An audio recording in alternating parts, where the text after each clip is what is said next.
Let's dive into one of the greatest debates in all of sports history. We're talking about two horses, two different eras, and one impossible question that's been raging for a century.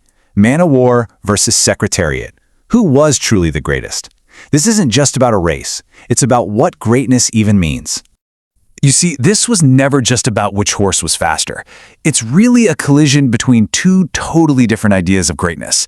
On one side, you've got the raw, brute force power of Man o' War, a kind of dominance you could feel in your gut. And on the other, you have the scientifically measured, almost mathematical perfection of Secretariat. And that right there, that's the real core of this whole thing. One legacy is etched into passionate, emotional human memory. The other is captured forever in the cold, hard data of a stopwatch. And that single difference is exactly why this argument can never truly be settled, because both versions of perfection are totally valid. So, to really get into this, you've got to know the contenders. Let's travel back to 1919 and meet a copper-red giant who didn't just win races, he basically devoured the entire sport. Okay, look at these stats. Winning 20 out of 21 races is, that's already insane. But here's the crazy part.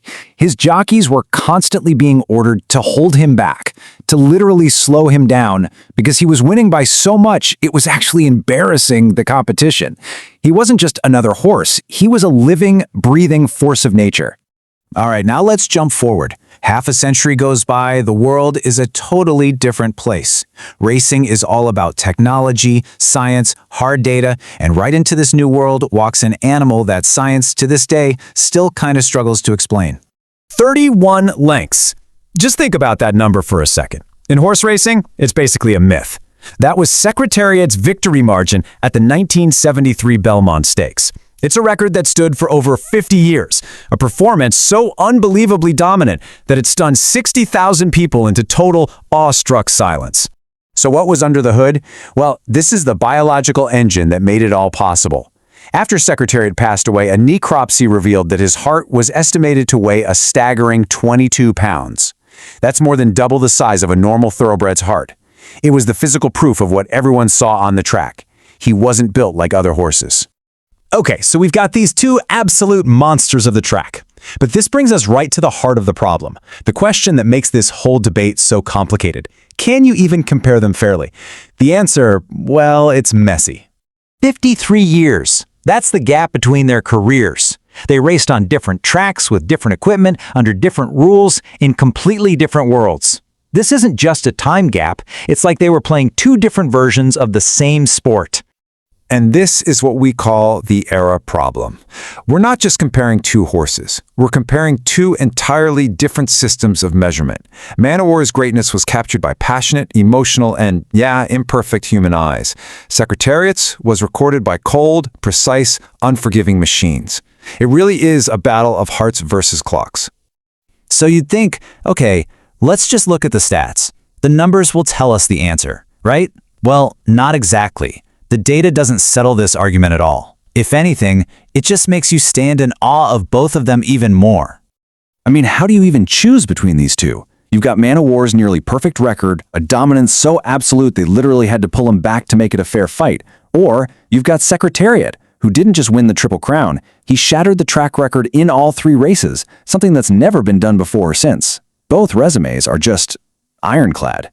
So, if the data can't give us a clear winner, where do we go from here? Well, the truth is, nobody really picks their greatest of all time from a spreadsheet. This kind of choice isn't logical. It's made somewhere much deeper, in the heart. And that's why this whole thing gets so personal, For so many families, this isn't a sports argument. It's an inheritance. It's about stories passed down from one generation to the next. And when you argue against that, you're not just questioning a horse, you're questioning a treasured family memory. And feelings, well, they don't have an expiration date. But look, let's be honest, no legend is perfect. To really understand this debate, you have to look at the footnotes, the little asterisks on their records that diehard fans sometimes prefer to ignore. Acknowledging them doesn't weaken the legends, it just makes them more real. So here's the case against each of them. For Secretariat, after that unbelievable Triple Crown run, he actually lost a few races to horses he should have destroyed. And Man o' War, well, his owner had his reasons, but he famously refused to run him in the Kentucky Derby. That means he never even attempted the three-race gauntlet that we now see as the ultimate test of greatness. All right, so if the data is tricky, and our hearts are biased, who's left to ask? Well, we can turn to the people who actually lived it. The trainers, the jockeys, the veterinarians, the folks who saw these animals up close, not just with their hearts, but with a lifetime of experience. You know, when you talk to the old-timers, the horsemen from that era, one word kept coming up again and again when they described Man of War: incomparable. Jockeys didn't talk about racing against him, they talked about surviving him. They said all you could do was watch him pull away, the gap just getting wider with every single stride. And then you have Secretariat. The scientists who studied his body after he passed, their conclusions were just as staggering. They found a physical specimen so unique with that gigantic heart and unbelievable lung capacity that many believe we never even saw his true limit. He was, by all accounts, a biological miracle. So after all of this, the data, the passion, the expert testimony, we finally get to the verdict. But it's probably not the one you're expecting. The goal here isn't to pick a winner. It's to uncover a much deeper, more important truth. And the first part of that truth is this: Man of War and Secretariat, they were never actually competing against each other. They were mirrors. Each one was a perfect reflection of a different but equally pure definition of what greatness can be. Man of War showed us what happens when raw physical dominance is pushed to its absolute, almost frightening limit. He completely conquered his era. 50 years later, Secretariat showed us that pure mathematical perfection can be so flawless that it becomes something beautiful, almost spiritual. He transcended his era. Both are the absolute pinnacle of achievement. So there you have it. You've heard the arguments, you've seen the numbers, and you get the two philosophies. But the final verdict? Well, that's not up to me. It's up to you. Based on everything we just went through, which definition of greatness speaks to you? The raw, felt dominance, or the measured, scientific perfection? The choice is yours.